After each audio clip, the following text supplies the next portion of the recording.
Okay, let's talk about making an attractive offer. For a lot of buyers, they can feel dissuaded from making an offer if they don't feel that they're going to be the ones bringing the most money to the table.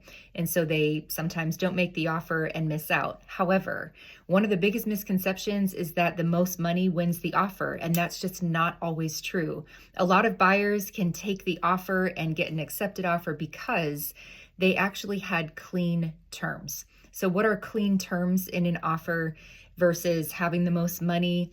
It's what makes it very easy for the seller to say yes.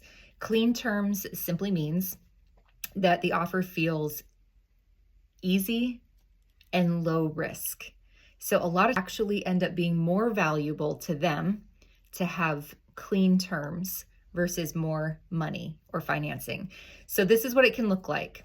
Okay, 4 things for you as a buyer. Fewer unnecessary contingencies. A really good real estate agent is going to show you exactly how to make sure that you are covered and that you are being strategic in your offer. So nothing confusing or unusual. Number 2 is strong financing. So one of the best things you can do that is in your control is choose a reliable lender who's very responsive and get a solid pre-approval ready to go that you can send through with your offer. What this signals to the seller's agent and the seller is these guys are serious. They have a lender lined up. Their financing looks solid. That is one hoop that we're not going to have to work around or jump through at the end of our transaction. Number 3 is a realistic inspection mindset. Use it for big issues, not perfection. So what we're looking at here is I've seen it happen a number of ways where people use their inspection as their nickel and diming negotiating tool. And oftentimes this leads to a lot of frustration on both sides of the party. But something you might consider, if you certainly still have a full inspection, but you might have an inspection with a repair cap. And what that means is that you're going to have an inspection so that you as a buyer are knowledgeable and protected with everything that's going into the inspection. But the cap is a number that you choose that says we're not really going to throw anything back at the seller unless it's above $2,000 worth in repairs or $5,000 worth in repairs.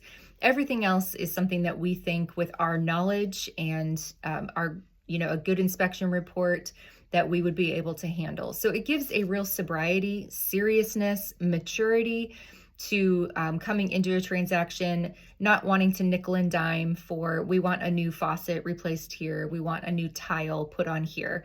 And it just really gives your sellers ease of mind in knowing, okay, if they know that this is a solid house, that we're not actually going to war over the small details. So use your inspection responsibly and with a mature mindset. This can help you win an offer.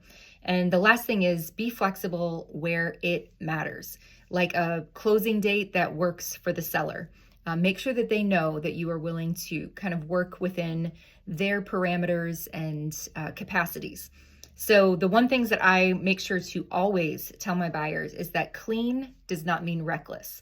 So you still want to protect yourself. We're just removing friction from the equation. Every house and situation is different, but strategy matters. So if you want help putting together a strong, clean offer that still protects you, I am happy to walk you through it.